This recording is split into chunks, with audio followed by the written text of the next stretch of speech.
युग झल्लाते हुए बोला, जब आपको कुछ लेना आता ही नहीं तो लेने जाते क्यों हैं? मनीषा बेटी की आवाज़ सुनकर रसोई से बाहर आई और बोली, क्या हुआ? क्यों बिगड़ रहा है? वो बोला, और क्या करूं? दादाजी को क्या लाने का बोलते हैं, क्या उठा लाते हैं? उसने एक डब्बा माँ को दिखाते हुए कहा, ये देखिए, जिस कंपनी का डीओ उसने मंगवाया था, ये वो नहीं था। ससुर जी सफाई देते हुए बोले, ये भी अच्छा है, लगाकर तो देख। ये उससे सस्ता तो है ही, साथ में एक के साथ एक फ्री भी है। मनीषा समझ गई कि ससुर जी बचत के चक्कर में ये कोई दूसरी कंपनी का सामान उठा लाए हैं। युग बोला, मम्मी पैसे दो, मुझे खुद ही डीओ लाना होगा। मैंने तो पहले ही बोला था कि मैं अपनी शॉपिंग खुद कर लूँगा, पर यहाँ मेरी कौन सुनता है। मनीषा ने उसे पैसे दिए और वो बाहर चला गया। अब वो क्या करे? सास ससुर घर में सब पर अपनी मर्जी चलाने की कोशिश करते हैं। उसने कभी कुछ नहीं कहा। उसकी शादी के वर्षों बाद भी घर का हिसाब किताब उनके हाथ में है। पर अब एक और ये पुरानी पीढ़ी और दूसरी ओर नई, इनके बीच वो फंस सी गई है। सास ससुर जब समझने को तैयार नहीं तो इन बच्चों से वो क्या आशा करे। अब उम्र हो चली है, फिर भी बाहर के काम खुद ही करने हैं। इतना सामान उठाकर लाना कोई आसान बात नहीं। फिर भी ससुर ना तो किसी को साथ ले जाते हैं, ना ही बाइक या गाड़ी साथ लेकर चलते हैं। कहते हैं ऐसे छोटे मोटे काम तो पैदल ही करने चाहिए। ऐसे कसरत की कसरत और बचत की बचत दोनों हो जाते हैं। अब इतनी बचत भी अच्छी नहीं। इतनी बार तो अविनाश समझा चुके हैं कि पिताजी, अब ये सब छोड़कर आराम करो, हम सब देख लेंगे, पर सुनते कहाँ हैं। ऊपर से इस बात का दोनों बतंगड़ बनाकर मुंह फुलाकर बैठ जाते हैं कि हम बूढ़े क्या हुए, तुम तो हमें किनारे करने में लगे हो। याद रखना ये दिन तुम में भी आएंगे। बूढ़े माँ बाप का दिल दुखाकर तुम सुखी नहीं रह पाओगे। माँ बाप की दुआओं में जितना असर होता है उतना ही उनकी बददुआओं में भी होता है। एक तो हम काम में मदद करते हैं, ऊपर से सुनाते भी हमें ही हो। इस तरह की बातें करके वो बेटे से तो अपनी बात मनवा लेते हैं, पर बच्चे, उन्हें तो आज़ादी चाहिए। हर चीज़ दादाजी उनके लिए ना तो ला सकते हैं, ना ही वो उन पर हर चीज़ के लिए निर्भर रहना चाहते हैं। उनको बुरा ना लगे ये सोचकर बेटा बहू तो उनके कहने में चल सकते हैं, पर आज के बच्चों से ऐसी आशा रखना कुछ ज़्यादा हो जाता है। वैसे मनीषा के दोनों बेटे युग और वीर दोनों अपने दादा दादी से बहुत प्यार करते हैं, पर जब उन्हें अपने निजी जीवन में माता पिता का दखल पसंद नहीं तो फिर वो तो दादा दादी हैं, जिनके साथ अच्छा वक्त बिताना अलग बात है और उनके अनुसार चलना बिल्कुल अलग बात। ये मनीषा और अविनाश तो समझ रहे हैं, पर घर के बड़े बच्चों जैसे जिद्दी बने कुछ भी समझना नहीं चाहते। ये पहली बार नहीं था जब युग ने दादाजी से ऐसे बात की है। अक्सर जब भी वे उसके लिए कुछ लाते हैं तो यही होता है। कुछ दिन बाद बारिश हो रही थी और बच्चों ने पकौड़ों की फरमाइश कर डाली। बेसन घर में नहीं था, इसलिए युग को मनीषा बेसन लेने जाने का बोलती है, तो बीच में ससुर जी कूदते हुए कहते हैं, वो बच्चा है बहू, उसे क्या पता, मैं लाता हूँ। और मना करने के बाद भी ऐसे कीचड़ और बारिश में बेसन लेने चले जाते हैं। कुछ देर बाद किसी का फ़ोन आता है कि आपके घर के बुजुर्ग यहाँ फिसल कर गिर गए हैं, कृपया उन्हें लेने पहुँचे। युग ही दादाजी को लेने गया और जब लौटा तो बड़े गुस्से में था। मनीषा ने पूछा, क्या हुआ? तो बोला, वहाँ भी दादाजी ने हंगामा कर दिया। मैंने कहा चलिए एक बार डॉक्टर को दिखा आते हैं, कहीं कोई गंभीर चोट तो नहीं आई। पर ये सुनते कहाँ हैं। आप ही देखो पैर की क्या हालत है, कितनी सूजन है। सच में पैर की हालत खराब लग रही थी। ससुर जी को दर्द भी हो रहा था, पर डॉक्टर के पास जाने को मान नहीं रहे थे।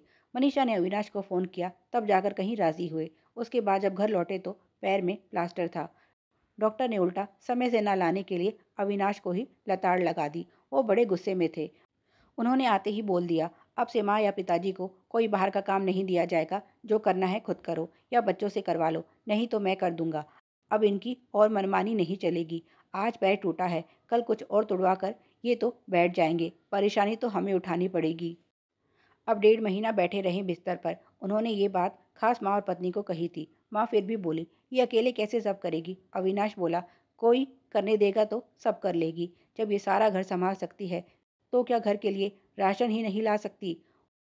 उनकी सख्ती के कारण माँ बाप को बात माननी पड़ी। पर अब जो भी ससुर जी से मिलने आता उसके सामने वो नया राग गाने लगे। बूढ़े सास ससुर तो घर में पुराने बर्तन जैसे हैं, जिन्हें रसोई के फालतू सामान की तरह कहीं संदूक या दराज में डाल दिया जाता है। अब उनकी ज़रूरत ही किसी है। ये बातें मनीषा को सुनाई जा रही थी, क्योंकि बेटे से तो वो नाराज़ हो ही नहीं सकते, इसीलिए बहू पर भड़ास निकाल लेते। वैसे भी उनके हाथ से निकलकर अब सब उसके पास ही तो गया है। मनीषा की ना पहले कभी ऐसी मंशा रही, ना अब थी कि वो घर में राज करे या सास ससुर को किनारे कर दे। पर इस समाज में बहू को बेटी सिर्फ कहा जाता है, माना नहीं जाता। जिस दिन वो घर में कदम रखती है, उसी दिन से उसकी नीयत पर सवाल उठने शुरू हो जाते हैं। अगर सेवा करे तो मतलबी और चालाक कहलाती है, ना करे तो बुरी और स्वार्थी बन जाती है। कुछ ऐसी ही सोच उसके सास ससुर की भी थी। अब ससुर को लगने से काम उसका बढ़ा और बातें भी उसे ही सुनाई जा रही हैं। खैर, ससुर जी के ठीक होने के बाद भी यही व्यवस्था जारी रही और उनकी नाराज़गी अब धीरे धीरे कम हो गई। एक दिन मनीषा के मायके से फ़ोन आया और उसे वहाँ जाना पड़ा। उसके भाइयों में बंटवारे को लेकर लड़ाई हो गई थी। ऐसे में घर में कोई बड़ा नहीं था जो उनका ये झगड़ा सुलझाता, क्योंकि उसके माता पिता तो पहले ही चल बसे थे। ऐसे में अविनाश और उसके सास ससुर को झगड़ा सुलझाने के लिए बुलाया गया, क्योंकि उन पर दोनों भाइयों को भरोसा था। बाकी दोनों भाभीयों के परिवार पक्षपात से भरा व्यवहार कर रहे थे। ऐसे में मनीषा के सास ससुर ने जाकर दोनों में सुलह भी करवाई और ऐसा बंटवारा किया जो दोनों भाइयों को मंजूर था। तब मनीषा बोली, माँ जी, देख लिया आपने कि आपकी इस परिवार और घर में क्या अहमियत है। सास ससुर घर में रखे पुराने बर्तन नहीं, बल्कि तिजोरी में रखा वो कीमती सोना है जिसे सिर्फ ज़रूरत पड़ने पर बाहर निकाला जाता है। जब मेरे भाई और उनके परिवार आपको इतना मानते हैं तो सोचिए मैं आपका अपमान कैसे कर सकती हूँ। आज आपने इनकी समस्या तो सुलझा दी, पर अपने घर की कब सुलझाएंगे। आप सब जानते और समझते हैं, फिर भी ऐसी बचकानी हरकतें क्यों। बच्चों को आत्मनिर्भर बनाना भी तो माँ बाप का कर्तव्य है। ये सुन सास ससुर दोनों को अपनी गलती का पछतावा हुआ। पकड़ मजबूत करने के चक्कर में जो हाथ में था वो भी अब फिसलने लगा था। पोते दूर हो रहे थे, बेटा कटने लगा था और बहू वो तो चुप हो गई थी, क्योंकि जैसे ही कोई पास बैठता तो उनकी शिकायतें चालू हो जाती कि हमें तो घर में साइड कर दिया गया है, कोई ना हमारी सुनता है, ना कोई काम करने देता है। ऐसे में दिलों में दूरियां बढ़ रही थी, जो उन्हें भी महसूस हो रही थी। पर यह समझ नहीं आ रहा था कि इसके पीछे कारण उनका व्यवहार है, ना कि सत्ता का छूटना। जिस सत्ता को बनाए रखने की वो जिद पकड़े बैठे थे, वो कभी किसी की नहीं हुई। आज उन्हें ये समझ आ गया था। अविनाश भी बोले, हम आपका डर समझ रहे हैं। आपको लगता है कहीं खाली बैठ जाने से आप इस परिवार में अपनी जगह ना खो बैठे, पर ऐसा नहीं है। एक समय के बाद तन और मन दोनों को आराम चाहिए होता है। अब आपके आराम करने का समय है। सारी ज़िंदगी आपने इतना कुछ किया है, अब हमें भी सेवा का अवसर दें। आपका प्यार ही हमारे लिए असली मदद है। अब परिवार में आपकी जगह और भी ऊँची हो गई है, क्योंकि पीढ़ी बदल चुकी है और इन्हें आपके आशीर्वाद और मार्गदर्शन की ज़रूरत है। ये सुन माता-पिता की आँखों में खुशी के आँसू थे। जिस चीज़ को पाने के लिए उम्र लगा दी, वो आज मिल गई थी। अपने बच्चों का प्यार, साथ और सम्मान सब उनके पास था। अब वो सही मायने में आराम के हकदार हो गए थे। आज अपनी असल कीमत उन्हें अपने बच्चों की आंखों में दिख रही थी और वो बहुत खुश थे।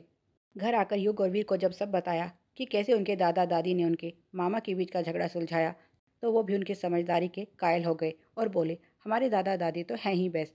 बच्चों के मुंह से ऐसी बातें सुनकर दादा दादी के चेहरे खिल उठे। इसी तरह की और भी मनोरंजक पारिवारिक कहानियाँ पाने के लिए तेरी मेरी कहानियाँ को सब्सक्राइब करें। कहानी पसंद आई हो तो लाइक और शेयर करें। धन्यवाद।